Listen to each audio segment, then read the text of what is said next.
ناظرین، آج کی ویڈیو میں ہم اردو ناول ناکردہ گناہوں کی سزا کی قسط نمبر 1 شیئر کریں گے۔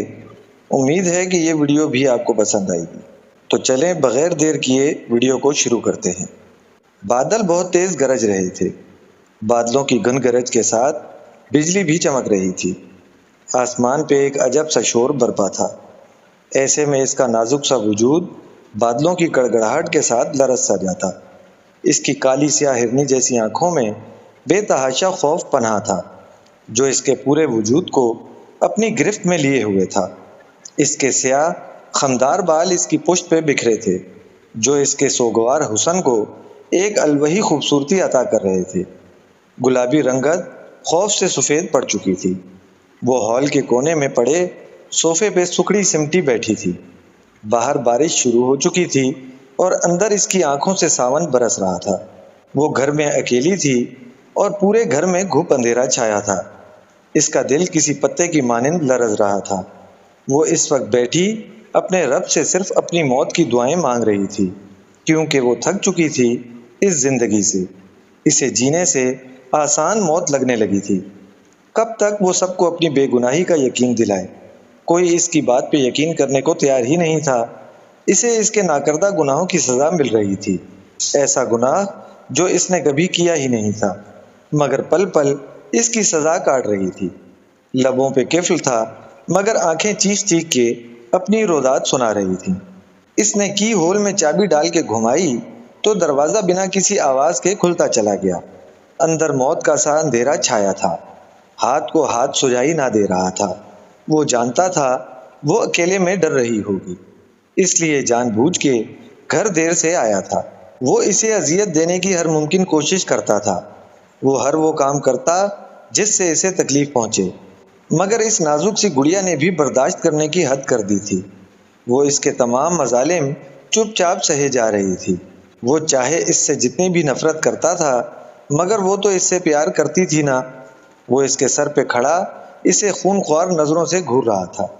اس نے خود پہ نگاہوں کی تپش محسوس کر کے اپنے گھٹنوں سے ایک جھٹکے سے سر اٹھا کر اس دشمن جاں کی طرف دیکھا اور جلدی سے اٹھ کے اس کے قریب گئی اور اس کے چوڑے سینے پر سر ٹکا کے پھوٹ پھوٹ کے رو دی۔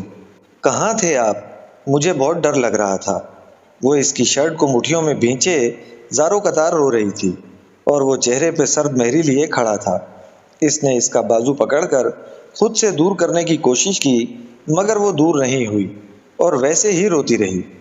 اس کے انابی ہونٹ سختی سے بھینچ گئے، آنکھیں ضبط سے لال ہو گئیں۔ اس نے ایک جھٹکے سے اس کا بازو پکڑ کر خود سے دور کیا اور ایک زناٹے دار تھپڑ اس کے گال پر جڑ دیا۔ وہ لڑکھڑا کر پیچھے گری اور اس کا سر قریب رکھی کانچ کی میز سے ٹکرا گیا۔ اس کے ماتھے سے بھل بھل خون بہنا شروع ہو گیا اور ہونٹ کا کنارہ پھٹ گیا۔ وہ اپنے گال پہ ہاتھ رکھے سکتے کے عالم میں اسی پوزیشن میں بیٹھی اسے دیکھتی گئی۔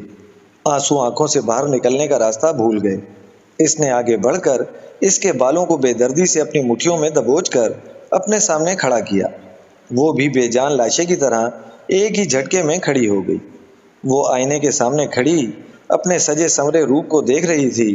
ڈل گولڈن رنگ کا لہنگا پہنے وہ کوئی اپسرا لگ رہی تھی، جس پہ ایک بار نظر پڑ جائے تو نظر پلٹنا بھول جائے۔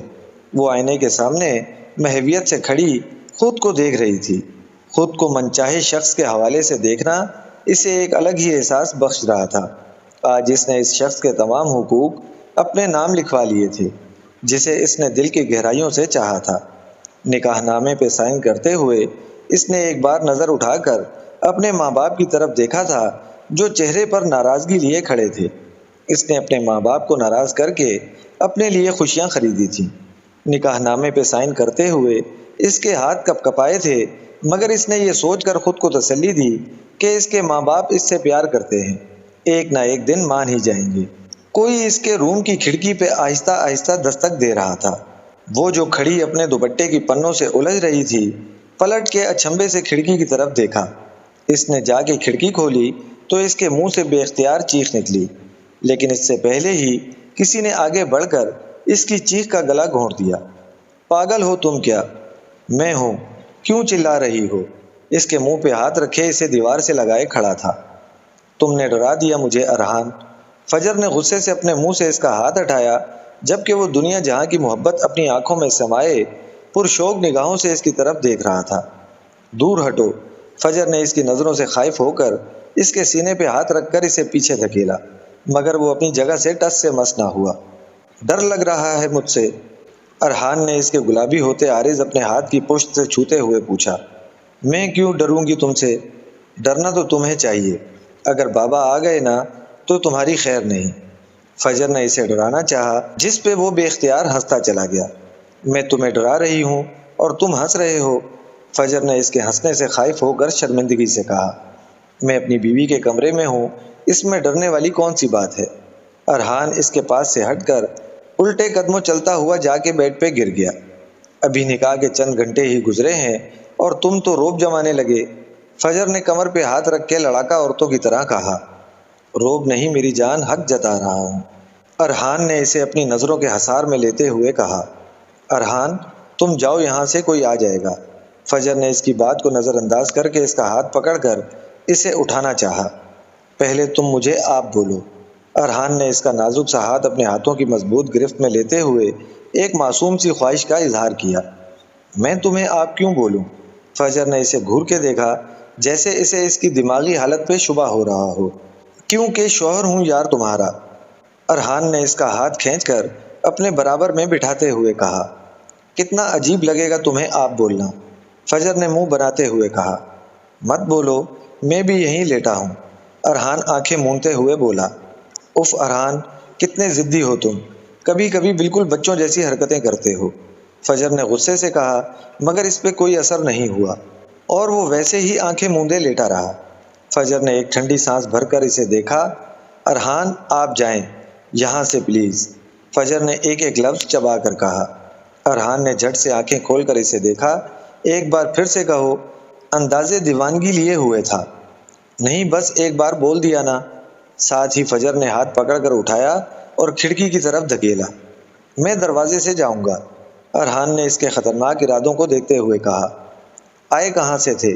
فجر نے کڑے تیور لیے اس سے پوچھا۔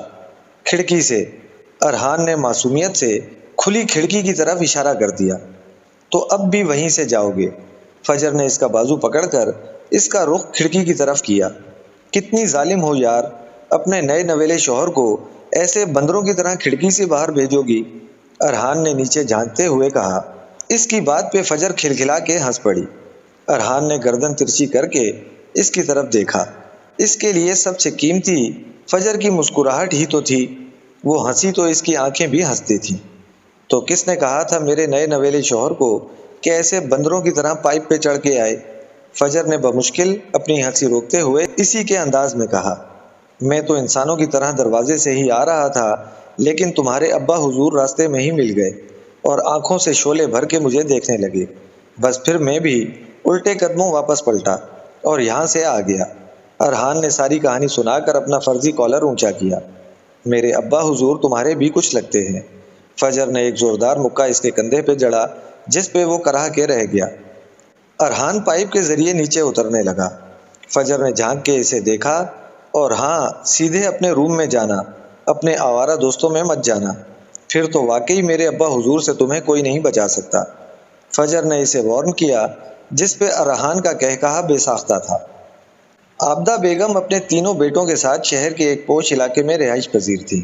وقت رہتے انہوں نے تینوں بیٹوں کی شادیاں کر کے الگ الگ پورشنز میں بسا دیا تھا۔ عابدہ بیگم کا گھر میں روب تھا، ان کے فیصلے پتھر پر لکیر مانے جاتے تھے۔ ان کے تینوں بیٹوں میں سے کسی کی مجال نہیں تھی ان کا حکم ماننے سے انکار کرے۔ ان کی شخصیت کا ایک الگ ہی روب و دبدبا تھا، مگر اس کے ساتھ ہی وہ نہایت نرم مزاج اور شائستہ طبیعت کی خاتون تھی، جو نہ صرف اپنے بیٹوں سے بلکہ اپنے پوتیوں پوتیوں سے بھی بے حد پیار کرتی تھیں۔ سب سے بڑے بیٹے ظہیر کی شادی انہوں نے اپنی بھانجی سائرہ سے کی، جو نرم مزاج اور رشتوں سے پیار کرنے والی عورت تھی۔ پورے گھر کو رشتوں کی ایک ڈور میں باندھے رکھنے میں ان کا کردار بے حد اہم تھا۔ ان کے 3 بچے ماہر، ماہد اور مومنہ ہیں، جن کی تربیت انہوں نے اپنی طرف سے بہترین خطوط پہ کی تھی، مگر جب بچے بڑے ہو جاتے ہیں تو اپنی ناجائز خواہشات کے حصول کے لیے اپنے والدین کی تربیت پہ دوسروں کو انگلی اٹھانے کا موقع دے دیتے ہیں۔ منجلے بیٹے جواد کی شادی انہوں نے سائرہ کی چھوٹی بہن مہربانو سے کی تھی۔ مہربانو بھی اپنی بڑی بہن کی طرح رشتوں کی نزاکت کو سمجھنے والی عورت تھی۔ ان کے 2 بچے عمر اور فجر ہیں۔ سب سے چھوٹے بیٹے عباس نے شادی اپنی پسند سے کی تھی۔ شمائلہ ایک ضدی اور خودسر عورت تھی جن کو اپنے مخلص اور پیار کرنے والے سسرال والے ایک آنکھ نہ بھائے۔ ان کے 2 بچے ارحان اور میرب ہیں۔ ناظرین کرام، اس ناول کی اگلی قسط کے لیے انشاءاللہ ملتے ہیں بہت جلد۔ اپنا خیال رکھیے گا۔ اللہ حافظ۔